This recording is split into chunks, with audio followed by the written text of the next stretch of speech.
ठाकुर जी को छोड़ के कहीं नहीं जाते थे। पर एक बार एक भक्त ने बहुत प्रार्थना की, संत के भी मन में ऐसी भावना आ गई कि अब ये मेरे साथ जो सेवक रहता है ये भी सेवा सीख गया है, तो अपने ठाकुर जी की सेवा 2 दिन के लिए इसको दे जाता हूं, मैं हो आता हूं कहीं। सेवक से बोल के गए, सुनो हम 2 दिन के लिए जा रहे हैं, बढ़िया से सेवा करना ठाकुर जी की, और लौट करके आएंगे, अगर ठाकुर जी की सेवा हमको बढ़िया दिखी तो हम तुमको उपहार देंगे।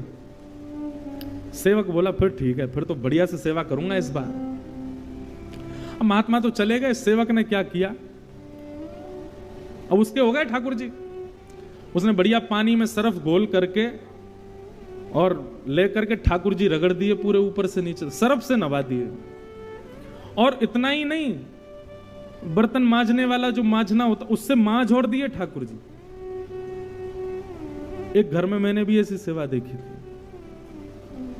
आपको पता है, जो लड्डू गोपाल की सेवा करते हैं या कहीं भी सेवा करते हैं, ठाकुर जी की सेवा में कभी अंगूठे का प्रयोग नहीं करना चाहिए। अंगुष्ठ का प्रयोग मतलब ठाकुर जी को इत्र लगाते हैं या उठाते हैं बैठाते हैं, तो ऐसा भाव रखना चाहिए कि अंगूठा जो होता है सबसे बलवान होता है हमारे हाथ में। सेवा प्रणाली कहती है जब आप ठाकुर जी को अंगूठे से दबाते हैं तो उनको श्रम हो जाता है, उनको लगती है। इसलिए ठाकुर जी की सेवा में उंगलियों का प्रयोग करो। अब बहुत भारी ठाकुर जी हैं तो अंगूठा भी ऐसे स्थान पर लगाओ जहां पर ठाकुर जी को लगे ना, और फिर बैठाने के बाद में कहीं अंगूठा लगाना ही पड़ा है तो उसके बाद भी सहला दो, ठाकुर जी आपको श्रम हो गया। इतनी सूक्ष्मता देखी जाती है सेवा में। ठाकुर जी को अंगुष्ठ का प्रयोग नहीं। आरती करने के बाद आरती ठाकुर जी से दूर रखनी चाहिए। क्यों? उसकी गर्मी ठाकुर जी को लग जाएगी, उष्णता हो जाएगी।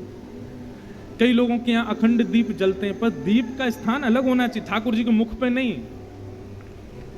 पर ये बात भी है कि ये सब सेवा भाव वहां है जहां भाव से सेवा होती है। जहां केवल और केवल बस करनी है वहां तो कुछ भी करो, पर जहां भाव प्राधान्य वहां छोटी छोटी बातों का ध्यान रखा जाता है।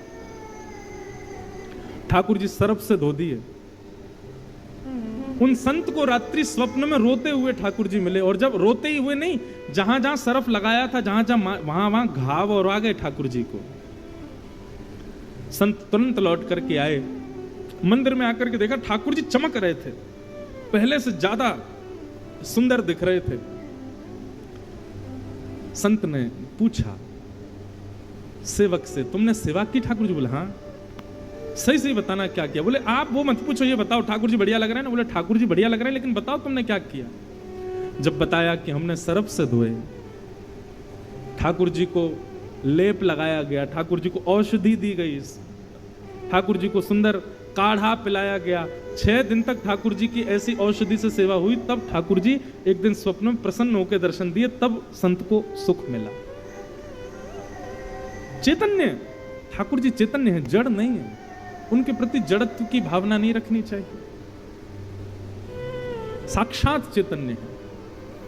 और यदि कोई व्यक्ति चैतन्य मान लेता है अपने ठाकुर जी को, चैतन्य मानते ही फिर वो कुछ ना भी करे चलेगा, बस उसकी चैतन्य बुद्धि ही उसका कल्याण कर देगी।